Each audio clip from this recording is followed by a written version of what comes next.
Thank you again so much, everyone, for joining us here today. I know we have some more folks trickling in, but we'll go ahead and get started to be respectful of everybody's time. So first of all, I want to thank everybody for being here today.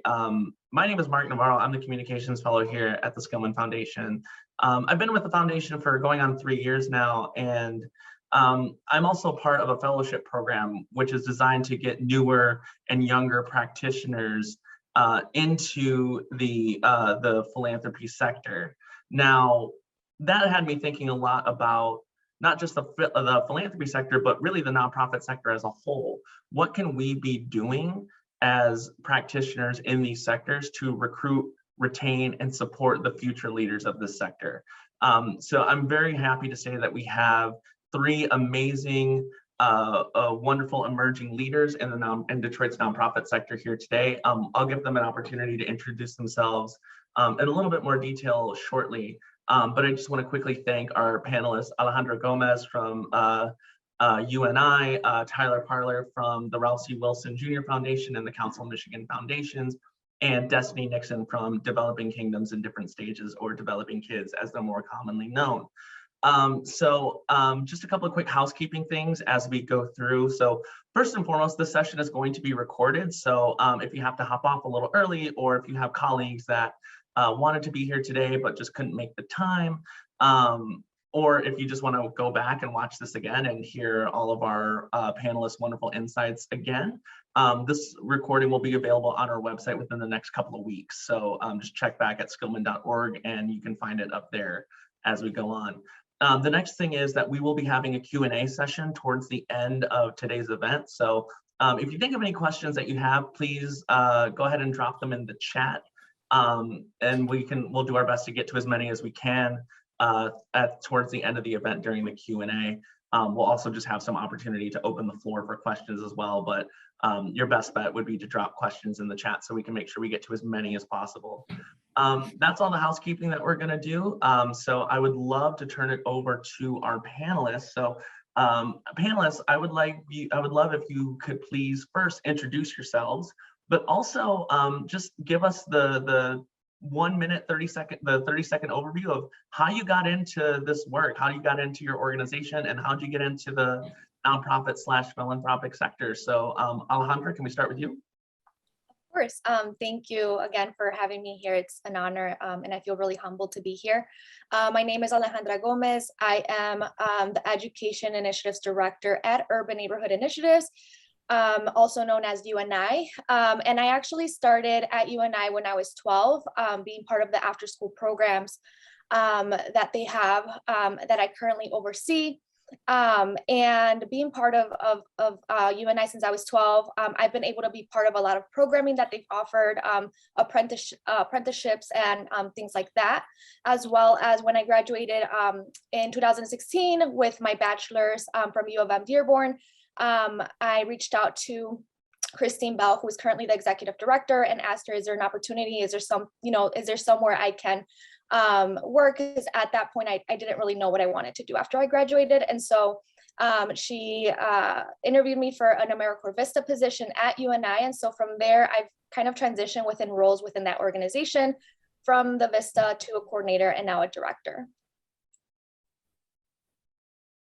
Thank you so much, Alejandra. Destynee, would you like to go next? Yes. Good morning, everybody. My name is Destynee Nixon, and I am the Workforce Development and Special Projects Manager for Developing Kids. I started in 2015. It was actually my senior year in high school, and I was court mandated to go to Developing Kids. And at first, I was a bit frustrated because I was wrapping up for graduation and prom, and I had to go to this program 2 days a week. Well, it ended up working out for me, and I worked that summer with GDYT, and then that following September, I was asked to come on board as a year-round staff member, and here I am 6.5 years later. Thank you, Destynee. And Tyler, your turn, please. Sure. Hi, everybody. Thanks for spending some time with us today. My name is Tyler Parlor. I am Council of Michigan Foundation's Philanthropy Fellow. I'm working with the Ralph C. Wilson Jr. Foundation. My story is that in 2019, with the state of Michigan, I actually incorporated a nonprofit whose mission I intend to one day successfully execute. I knew I wanted to be an entrepreneur, and I knew I wanted my business to be a social enterprise. It's so funny, in preparing for this panel discussion, I reviewed some of the organizing documents, and I was reminded that it's a good thing to have a sense of humor about yourself. I was doing my best. Back then, I called myself CEO, and I took off Googling and searching through the IRS website for, background readings and references. And I actually filed with the IRS for tax exemption. But it turned out that I hadn't even gotten the federal EIN number. So I took that as kind of the universe telling me to slow down and reminding me that I needed to really seek some sort of mentorship or guidance in this process towards reaching my goals. The nonprofit I incorporated is a media company and is geared towards executing the mission of a social enterprise, shifting narratives to reframe perspectives towards healing and equity. I was blessed to partner with the leaders of the foundation, where we took 5 installments of their SEL reading materials, so social emotional learning reading materials, and turned them into a YouTube series. And that experience really let me know that I could do the deal making and the people side of the business, but I really needed to hone in on understanding, how to operate in the way that a social enterprise would, in the way that a nonprofit organization might. Thank you all so much for sharing, introducing yourselves and just sharing how you sort of got into this work. 3 very different stories, but you all kind of ended up in the same place as far as being emerging practitioners in the nonprofit and philanthropic space. So very interesting to see how all these roads kind of lead you to the same place in some points. I want to continue this conversation a little bit and sort of dig into some of the meat of what we want to talk about today. And that is the recruitment, retaining, and support of developing nonprofit and philanthropic leaders. So one of the things that we notice a lot is companies and organizations are trying really, really hard to recruit newer and younger people into their work. And the nonprofit sector and philanthropic sector has some advantages and disadvantages when it comes to that. We have what's called public service motivation, the idea that people will want to do work if it's for social good. On the flip side, our budgets may not be as high as, say, some other sectors or other organizations. So just from your perspective, what's one thing that a nonprofit organization that you've worked for or currently work for, what's one thing that they've done to show them that you are a good fit for them and they are a good fit for you? Alejandra, can you start us off? Absolutely. So as I mentioned, I did start with the organization in 2007 when I was relatively younger, at 12. And from that moment on, I think youth voice and having a voice in the organization really made an impact within me, to be able to have a space where I can learn and grow, and be able to voice my opinions, my ideas, and actually be heard, and for that to be translated with programming and things like that. I also think relationships is a really important piece.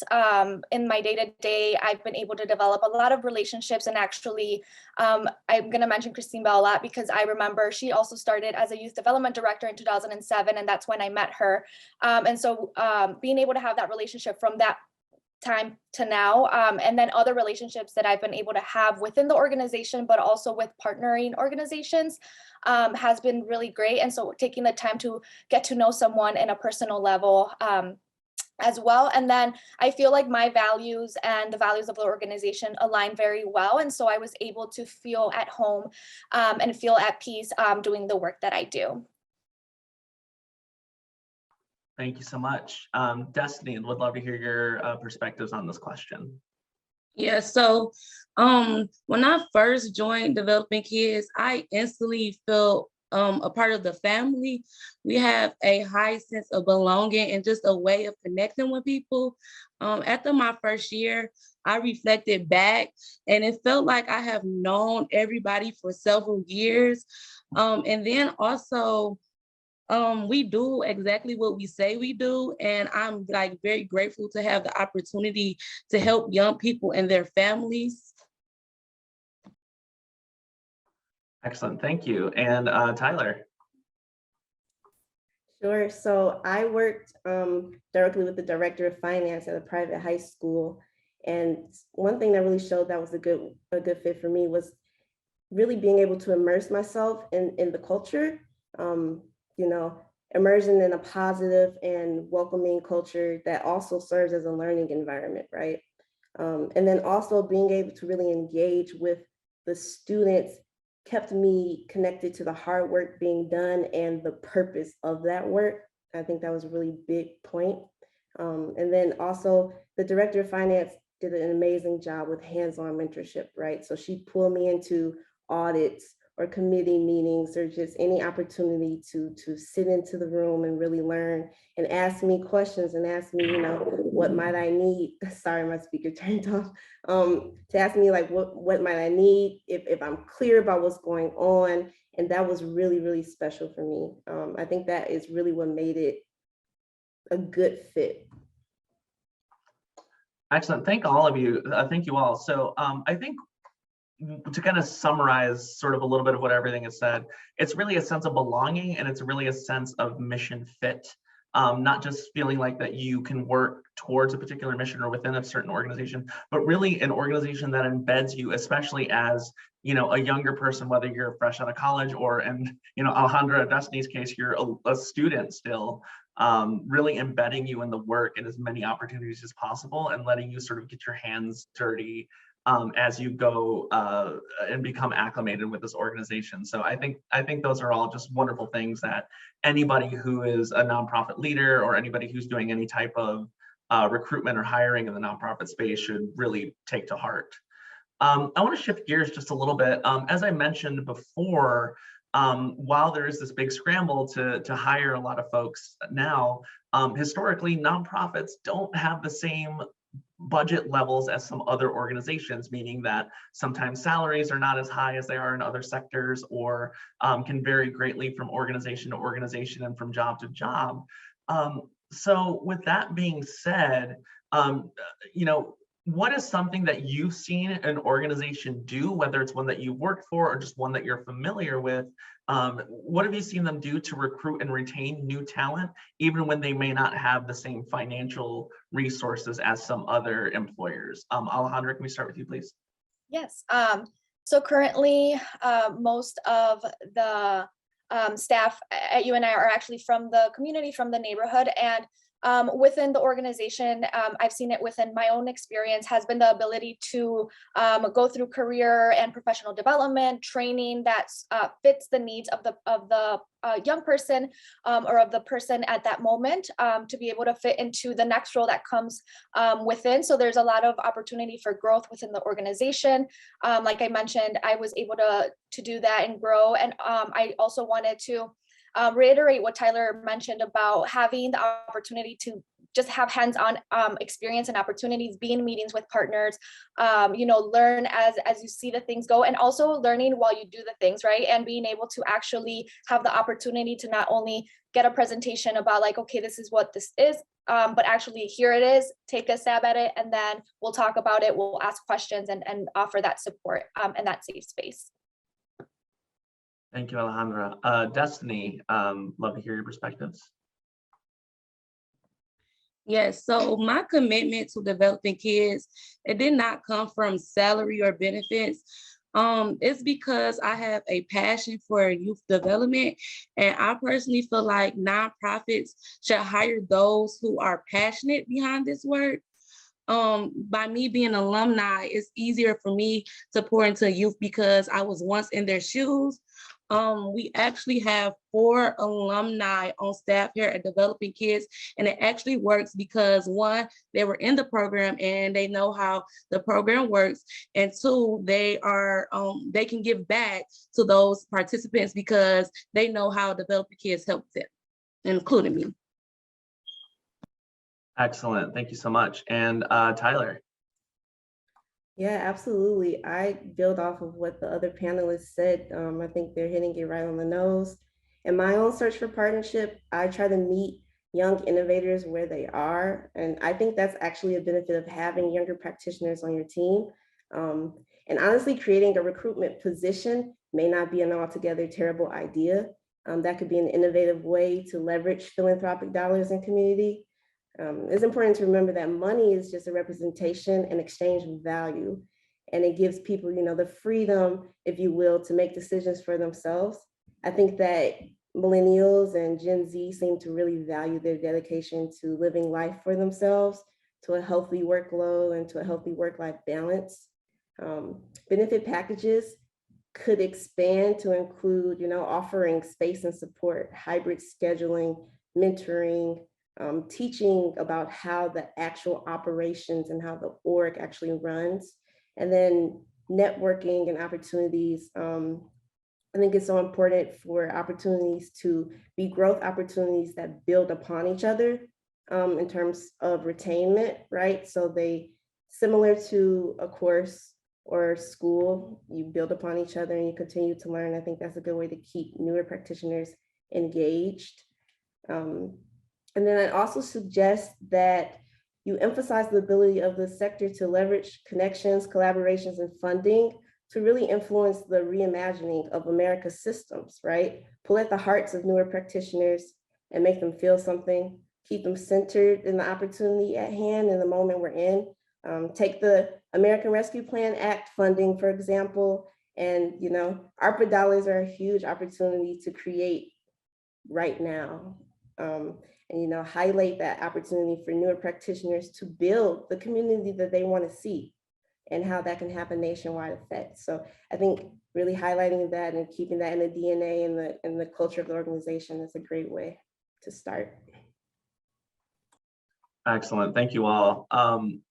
Just to kind of point out some highlights that we saw here, kind of related to what we heard on some of the previous questions, like it really is about fit. It's about the desire to keep, to work towards the mission as well, but also, as some of you brought up, really just, it goes beyond compensation, right? It's about opportunities to network, opportunities to really embed yourself in the work, opportunities to work across lines and to really see yourself in a work on a deeper level. Now, I want to emphasize this by saying you should pay your employees a fair wage, right? Like, we are not saying you can do all of these things in lieu of not paying your employees a fair wage.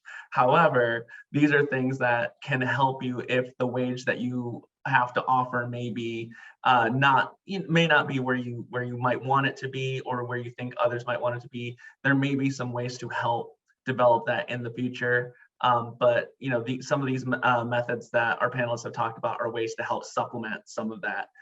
Again, please pay your employees a fair wage if you can.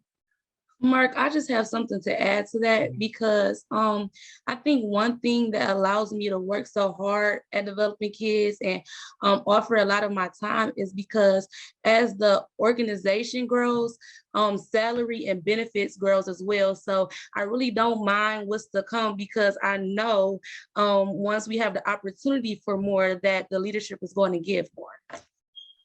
Yeah, that's a very valuable point there, that we know that nonprofits are very much at the will of the growth and the funding that they can get from different sources. And as you work to increase that funding, that can also lead to increases in wages and benefits and all these very important things that we all need to survive. So Destynee, that's a very good point, and I appreciate you bringing that up. It's something that I didn't even think about mentioning until just now. So thank you so much. Excellent. So we're going to move on just a little bit. So one of the things that some of you already started talking about is sort of the opportunities that you've had to really learn and grow and develop your skills as newer practitioners in the nonprofit space. So what are some ways that organizations can help newer practitioners like yourselves develop their skill sets and prepare them to lead within the sector? Thinking of things such as professional development opportunities, mentorship, or anything like that, to really not just get you integrated into the sector as a worker, but really set you up to take over as a leader in the future. Alejandra, can we start with you, please? Yes, absolutely. And I just wanted to quickly mention, Destynee, I completely agree with your previous statement. I think that for me, it's definitely been the opportunity. Like I said, I started as an AmeriCorps Vista. and I'm not sure if people are familiar with AmeriCorps, but the living allowance is not, it's not a job. And so kind of you work your way up as you're learning the, the things within the work. And I think having opportunities like internships, having opportunities like, service within your organization if possible, and or partnerships with other organizations that might have that opportunity to be able to provide that for newer staff. I also think having the opportunity for staff to be able to have a conversation with leadership or with their supervisors about what they're interested in, what they feel like they need some development on. There is like the two-way where obviously leadership or their supervisor knows, okay, these are some things that, are needed for the role. And so with training, right? But there's also things within the person that's doing the role that they also are aware that they might need a little bit more support. And so being open to having conversations with them about, what is it that you are hoping to see in your role? What are some of the things that you're hoping to see maybe next year, in 2 years, 3 years? And how can they help you get to that point by what, trainings you can offer to them? Or, there's a lot of networking opportunities. There's a lot of trainings. For example, I remember when I first started, I saw, for example, developing kids every, I think, week or every other week with YDRC with trainings around youth development. And so having the opportunity to also like get to know other organizations as well. Thank you, Alejandra. I appreciate your perspectives here. Destynee, would you like to give us your answer? Yes, so one thing that helped me thrive is the ability to be as creative as I want to be. So if I have an idea, I am able to implement that idea, which makes me want to come up with new innovative ideas that strengthens my skill sets. Also, I don't think I ever was told no when it came to like a professional development opportunity that I was interested in. If anything, the leadership signed us up for every professional development opportunity that can benefit us or help us grow. I also appreciate that the leadership is very, very transparent, which helps me learn a lot. We are able to chime in on the decision making, and I feel comfortable with sharing my opinions, and I actually feel heard. So, and I also, and this not, I didn't prepare to say this, but I was looking back at, we have like monthly check-in, well, quarterly check-ins, and we set goals for ourselves, and they don't direct us with the goals, and we just set them personally. And I was actually going through my things yesterday, and I see my goals that I created for myself maybe a year ago, and it was nice to see that I'm actually checking some goals off the list. And I appreciate that because the leadership are like, they're very intentional with us and what trainings we take and how we're taking our career. And I appreciate that. Thank you so much for that perspective as well. Tyler, what do you have to say on this? Sure. So again, always the panelists hit it right on the nose ahead of me. So following up, just reiterating what has been said, I think it's really important to build a community of support because, that can help these new aspiring leaders put themselves in the shoes of already practicing leaders and build that self-image, right? And that confidence early on. I think it's also very important to leverage networks to create innovative distribution methods of the existing materials that can help these leaders already. There's so much content all everywhere, but you have to know where to search, right? So kind of making it less of a search, and how can this be more readily available to newer practitioners? And then also creating real action-oriented opportunities, right, that promote hands-on engagement, but also do something towards reaching the end goal or creating that change that's not very, conversation. Well, it could be conversation-based, but it's conversation towards action-oriented. So I think that using that as the framework towards all of the skill set in improvement opportunities and professional development opportunities is the place to start. Excellent. Thank you all so much.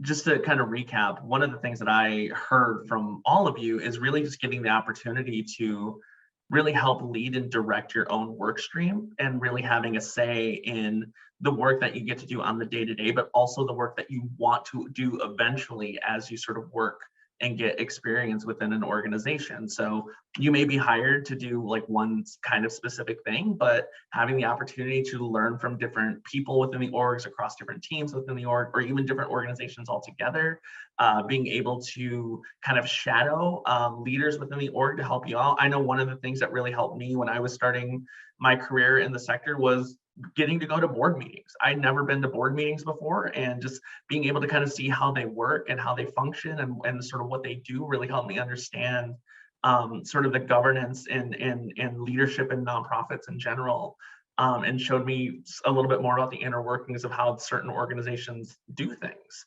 But also really giving you the opportunity to just learn as much as you can, right? We are in this new economy where you can't just be good at one thing only. You really need to have a wide skill set in order to be successful. And I think just giving those opportunities for your younger or newer employees to think about what are some things that might be beneficial to this role, but may not be directly related to it in some way, shape, or form. Or what are these partnerships or mentorship opportunities that we can do just to help you learn and grow and know more about not just the organization, but like the sector and this work and this mission as a whole, I think is incredibly valuable. It's something that I've been really grateful for, or having the opportunity for in my career. And from the sounds of our panelists, that's something that they've also really been able to value as well. Excellent. I just want to quickly remind folks that we are going to have a Q&A after I finish my set of questions with the panelists here. So if you have questions that you want to ask later on, you can feel free to drop them in the chat. We'll be collecting them and kind of going through them as we go through as well. And then we'll also open the floor if time permits to allow people to just ask questions directly of our panelists. But I want to go ahead and move on a little bit. So this next question is specifically for Alejandra and Destynee. So you two have mentioned that you started working with your respective organizations when you were in middle school and high school respectively. And one of the reasons why I wanted to do this panel right now is because we're in prime summer internship season. A lot of college students are wrapping up their semesters right now. High school students will be doing the same very shortly. And as they're wrapping these things up, one of those things you're going to be thinking about is what am I going to be doing with my summer? And a lot of these young people might be looking for internship opportunities, and some of them might be looking specifically for internship opportunities within the nonprofit sector. So I want to ask Alejandra and Destynee, because they have experience being middle school and high school students while working with these organizations. How, in your opinion, can nonprofits best support their student workers and their interns, not just for the summer, but just beyond, right? So not just thinking about someone who's maybe like fresh out of college and joining the workforce, but somebody who literally still is in college or high school, or Alejandra, in your case, middle school as well. So what are some ways that as summer internship season comes around, that organizations can best support their student workers? Yeah, so what I will say is, and I know you mentioned and beyond, but I think summer can be a very, very busy time of the year for many of our organizations and with programming and things like that. But I think building intentional relationships with them to be able to get to know them. And I think the biggest thing for me is when in those times when I didn't believe in myself, people in the organization did. And so they made me know of that. They made me know what my strengths were. They pointed out my strengths, even though sometimes when, I would think, oh, I thought everyone was like that. I thought this was like a given. But when I truly start to be more self-aware of myself with the support of staff and mentors within the organization, it helped me see things a little bit differently. And with that, be able to look at, opportunities that came up after that summer apprenticeship program that I was a part of. And so I think relationships and believing in them and letting them know that you believe in them. Alejandra, I want to follow up with you really quickly. As you wrapped up, you were talking about the importance of relationships and really developing them as well. Can you think of like a specific, I mean, you don't have to name the person or anything like that, obviously, but like, can you think of a specific relationship that you were able to develop as a result of this experience that allowed you to sort of continue on as an adult in this work? Oh, absolutely. I think I've mentioned Christine Bell, but I also was part of a partnership for youth with Terry Whitfield and Elena Lazo. And as an 18-year-old, fresh out of high school, going into college, they truly supported me during that role, and I still know them up to this day. Elena, is part of our board at UNI, and Terry working at the Skillman Foundation. We have a lot of meetings together, and we commonly reflect on when we first met in 2011 up to this point. And so those are definitely two people that I definitely keep in mind, and I still keep contact with them, and sort of like mentors, reaching out and talking with them, sharing them, what, especially with Elena, I had a great conversation with her yesterday, and, supporting me while I grow in this role. Thank you so much, Alejandra. I appreciate those perspectives. And also just, I will take any opportunity to shout out Terry Whitfield because he is the man and everybody loves him. Destynee, sort of same question to you. Just what do you think, in your opinion, nonprofits can do to support their interns and student workers in the summer and beyond? Yeah. Okay, so I just want to start off by saying that I love Terry too. I have known him since I began working when he was with the YDRC. So he's a really, really, really, really great dude. But I just want to touch on my story personally. As I mentioned, I started developing kids my senior year, and I did not have any plans for my future. So I worked GDYT and I was working 2 part-time jobs, but not a career. And I'm forever grateful for Miss Kim and Miss Toy because they believed in me. That summer I worked GDYT. I didn't know that I was doing anything extra. I was just putting my best foot forward, to show up for myself. And they seen something in me that I didn't quite see in myself. And here I am, 6.5 years later into my career at 23. So, what I'm saying? That's a plus right there. But also I just want to share some things that we do at Developing Kids to keep our alumni coming back. So we have an alumni person in place. I think she's on the call, Jada, and we have monthly meetings with our alumni, and sometimes they can come up with the topics for our meetings, and we support them while they're in college, send college care packages. We even support those that decide not to go to school. There's like always a home at Developing Kids. We have those alumni that come every summer while they're on break for school. We have alumni outings, so we might do something fun, go bowling, or do painting with a twist. You name it, to keep in touch with our alumni. I'm sorry. But we have alumni that's looking to graduate college and come work with us. And like I said before, it works out the best when alumni works with us because they know what we do and they know the Developing Kids way, and they are more likely to pour into youth because, like I said, they were once in their shoes.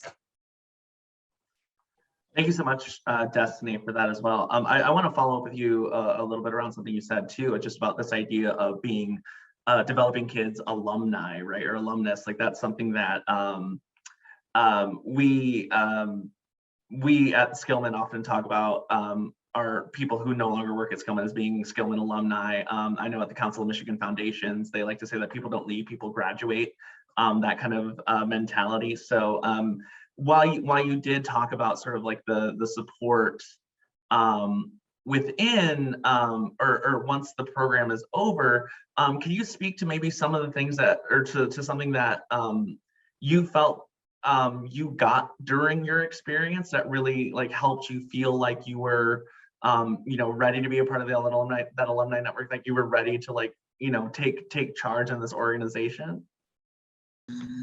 So there were like a 4-month period from when I started Developing Kids and I graduated high school. And earlier I was reflecting back, like would I still be involved with developing kids if I did not work here year round? And the answer is yes. I don't know. It's the relationships. We have this thing we call the developing kids way. And just in 4 months, I knew that I was going to be forever tied to the organization. I was going to volunteer whenever I had the opportunity. Whenever there is alumni honors, I would have still been involved because the relationships are so strong. Everybody there here, I'm not going to say they're here because I'm a part of Developing Kids, but everybody at Developing Kids, we care. Like, we genuinely care for everybody. It's not just a job. It's just a way of life for us. I don't know. We're just all family. Once a participant comes, they just become a part of our Developing Kids family. And I think that's a valuable lesson for any organization that is bringing on, whether it's high school or college and, interns or younger employees. They are employees, and you can and should treat them just like you would any other employees, giving them the same, same courtesies and the same opportunities as much as possible to engage in the work, but really just feel like they're part of the family and they're part of the org, and that their work is important and instrumental to advancing your organization's mission. And I think that's kind of the thing that I valued the most when I was, in high school and doing different work and volunteer opportunities, just wanting to feel like I was a part of the mission and that I was helping and that my work was being valued. And I think that's incredible, especially for somebody who is, this might be their first working opportunity or even their first foray into the nonprofit sector as a whole. I think that's incredible. And I think that's important. And it's something that both of you kind of touched upon in your answers. So I appreciate your perspectives there. My last question before we get into, we open it up to questions from the audience, is for Tyler. So Tyler, you have kind of a unique experience as well, because you've actually started, as you mentioned before, you started your own nonprofit. And so you kind of have the perspective of being not just the desire to be a practitioner in the nonprofit space, but also just an entrepreneur in the nonprofit space. So what advice would you give as somebody who's gone through the process of starting their own nonprofit while still being relatively new in their career? What advice would you give to an organization to support someone who's working for them, whose aspirations may be more on the leadership or entrepreneurship side rather than just the practitioner side? Sure, thanks, Mark. For me, as you said, I didn't really get involved in the sector in an intentional way, did Girl Scouts and worked at high schools, things like that. But in an intentional way, I didn't really get involved into philanthropy in the nonprofit sector until postgraduate, until I graduated college, right? And so for me, it was mostly about entrepreneurship and community improvement. I knew that I wanted to have a social enterprise. And so something that really I think would be beneficial is if we, so like Destynee said, I've included myself, if we were able to, realize a way to leverage philanthropic dollars, possibly to, create apprenticeships or other pipelines as an introduction to the sector. I think there's a population of people who aren't sure. They know they want to do something, but they aren't necessarily sure how to actualize those dreams, those goals. And I think, if you were able to tap into those people, that would be a huge way to recruit and retain effective players to the field. It's almost like a graduate school. I think of my fellowship also as like graduate school. It's a time, effort, and energy consuming thing that it has benefits. And so if there's space created for newer practitioners to really focus on and involve themselves in this moment and the work being done and not have to worry too much about outside influences, similar to school, it's very hard to balance, coursework with actual work. So creating that type of space, I think, would be a huge benefit to potential leaders and entrepreneurs in the sector. Also, combating imposter syndrome, which is something that the panelists really mentioned before. And it's funny because it applies. I think I'm considerably older than them, not too old, but a bit older. And it's still applicable, I found myself not having many friends or family that understand the work or understand what I'm trying to do or understand the field itself. And that can be isolating. So creating, ways to really combat that imposter syndrome by offering connection or working relationships that are real, that can help newer practitioners understand the work, understand the culture of the sector, of other organizations, and center themselves under the weight of the potential impact that they could have. And then leveraging networks for distribution. I talked about this previously, but there's so many resources and so much materials and content out there. How can we be innovative to get that information and those resources to the right people? Content around how-tos, process guidance, success stories even, I think, are powerful. So those are some of the things that I had to offer. Tyler, those are all extremely valuable. And I think, I've never started my own organization, nor do I really have the desire to, but we're very lucky that we get to live and work in Detroit, where there is this entrepreneurial spirit, especially in the nonprofit sector. A lot of the people that are running nonprofits here, they started them from the ground up. And so you literally have opportunities to network with people that have done the thing that you really want to do, and to sort of help combat that imposter syndrome a little bit, to know that, there are other people that have gone through the same or similar challenges as you to get to the same goal as you.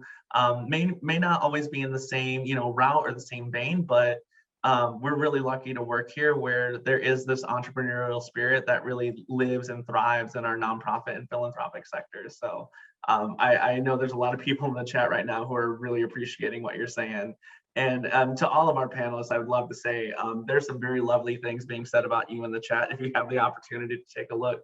And I think it's well deserved too. Thank you all so much for going through my questions with me. I now want to open it up to the audience. I see we haven't really had any questions in the chat, and that's okay. But I want to open the floor to anybody who has a question for our panelists about anything we've talked about today, or anything else really that you're curious about as far as recruiting, retaining, and supporting these young practitioners and young leaders in the nonprofit sector. So in the bottom right-hand corner, there's the reactions button where you can click to raise your hand, or if you just want to come off mute and ask a question, you're more than welcome to do that as well. So audience, the floor is yours.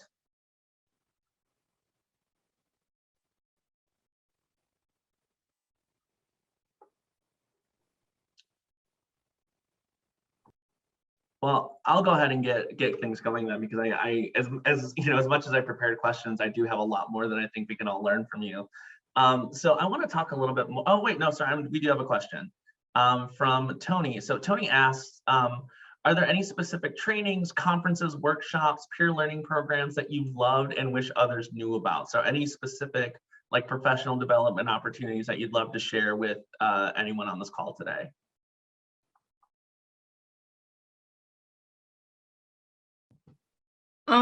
So I'll share, actually next week, I am going to train the trainer, and that's with Whiteker, and it's training on youth work methods.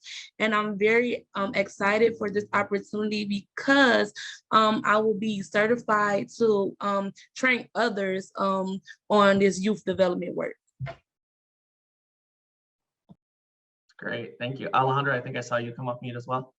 Yeah, I was actually going to say the same thing as Destynee. I've actually been a youth work methods trainer for a couple years now, and if your organization is in a space of youth development, those are really great trainings around building community, youth voice, and how to integrate those practices within the organization. And I think many of the trainings that I really loved and have been a part of have been through the Youth Development Resource Center as well. And I know that now, it's mostly based on very role specific. So I'm also in AmeriCorps, and so there's trainings around AmeriCorps as well. But I think the Youth Development Resource Center trainings are really, really great. Sure, then I'll just highlight, during this fellowship, we've had plenty of opportunity for professional development, and we work directly with Grand Valley's Johnson Center of Philanthropy. And so those courses, they offer free courses And they have also courses that aren't too expensive. And I think that just taking a look at that website would be a great resource. Yeah, I would love to second what Tyler said. The Johnson Center for Philanthropy is a great resource for if you have newer folks in philanthropy, but also the Michigan Nonprofit Association has a lot of free or low cost trainings as well. I think one of the things that we don't really train a lot in is just getting to know the state of the sector that you're in, and really just having some general knowledge or development in the nonprofit or philanthropic sectors can be extremely helpful to just give you some context of the world in which we operate. So Tyler, I appreciate you bringing that up, and Destynee and Alejandra, I really appreciate you bringing up your opportunities as well, because it seems like the more specific we can be and pointing people towards resources, the more helpful it can be. We have a question here from Destynee, not Destynee Nixon, Destynee Williams. So Destynee says that you all are so amazing. So first of all, there's that. But also the question is, what resources would you like to see more of to continue furthering your career and sort of building your future career as well?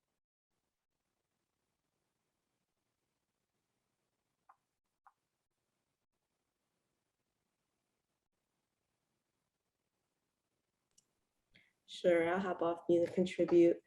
I'd love to see, I mentioned some of these things previously, but, just quick trainings. It doesn't have to be, we live in this YouTube culture, this quick, instant, you can learn just by watching the video. Even TikTok has all types of educational training materials. And I think that those type of quick snippets, like I said, they may exist already, but just understanding where to find those, how to have access to those process type of tools are so essential. Thank you, Tyler. I appreciate that. Sorry, I have Destynee, something. Yep. So one thing that I appreciate at Developing Kids, that there is a lot of self-care opportunities. One, we recently received a self-care budget, and it's the amount that we can literally do anything that we want and be reimbursed. And also, Miss Kim plans the best retreats. We often joke with her to saying that she has a title to withhold, and we expect to have a great time every time we have a retreat. And I truly appreciate that, because it's a full day of activities, it's well planned, and we're able to bond with the team and get to know each other more. And if there's strong relationship within the team, then that's how we're able to better serve our youth. And then we're always able to take moments for ourselves. So if we're having a personal moment in our personal lives, we're allowed to step away for a few moments in order to get ourselves together in order to serve our youth. And I just wanted to quickly add, I can't really think about a resource, but I think time for reflection. I think sometimes the work can get very busy and things can get very, there's just a lot that is happening, but having that time to be able to reflect, to know where you want to go, to know like what the next steps are, and then being able to, set goals. And that's, to be completely transparent, that's my area of growth. I'm not a really good goal setter, or at least it's been really difficult for me to set goals. But I think, as I talk with my supervisor, her supporting me with setting those goals and being able to grow into my role. And so being able to think about, my role within, the next year can be very difficult for me, but helping me through that as well. Thank you all for answering that. I want to quickly just kind of add on to something that Alejandra just said about like the ability to reflect. I think is incredibly important, and especially a lot of managers, look at like performance reviews, or like, whether it's quarterly or annually or semi-annually sort of performance reviews. And one of the things that really helped me when I was relatively new in my career is not just, reviewing the work that I did throughout that year or that quarter or whatever, but also reflecting on where I think my career is headed based on these things, and what additional supports might I need in order to get to where I want to be in my future career. So even just building that into your normal review cycles can be incredibly helpful, especially for newer practitioners who are maybe still trying to get their feet under them and figure out where they want to go. So I think that's incredibly beneficial. Charnice, I see, has a comment that she would like to make. Charnice, if you want to come off mute. Yes, I just wanted to thank you all for your time. And I love seeing young people in leadership roles and seeing you guys just live out your passion, because it makes us feel like we are doing what we're supposed to be doing, which is developing the next generation of leaders. So I just want to say kudos to all of you guys. You guys are killing it. I love hearing, what you guys have going on. I'm Charnice, so I'll put my email in the chat box. If there's anything you guys need, feel free to reach out, whether it's resources, volunteers. I would love to help you all just develop, yourselves. And I feel like I can learn from you all too. So just thank you for everything that you're doing. I see the passion and the work that you're doing. So just keep going. Charnice out here literally living the lessons we're learning in this panel. It's all about connections. It's about meeting the right people. It's about networking. So Charnice, thank you for practicing what we've been preaching. We truly appreciate that. I'm sure everyone on the panel appreciates that as well. We're kind of nearing the end of our time, so I do want to open it up. If anyone else has any more questions, you can feel free to pop it in the chat, or feel free to just come off mute and share. No pressure, but would love the opportunity to answer one or two more questions if y'all have them.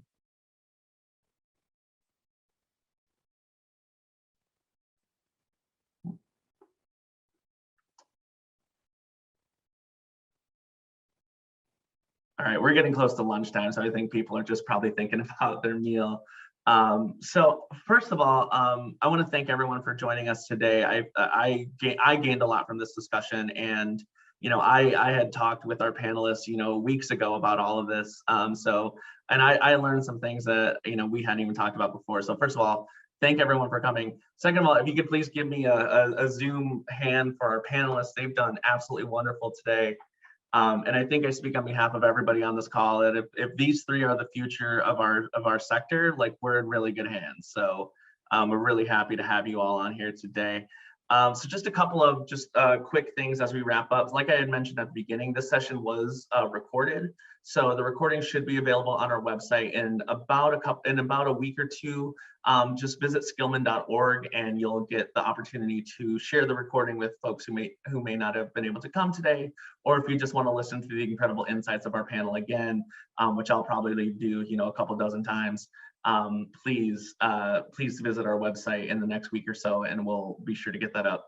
And then finally, keep an eye out for more Let's Talk events. We are in the process of doing one, hopefully in May. If not, we will definitely have some events coming out throughout the summer.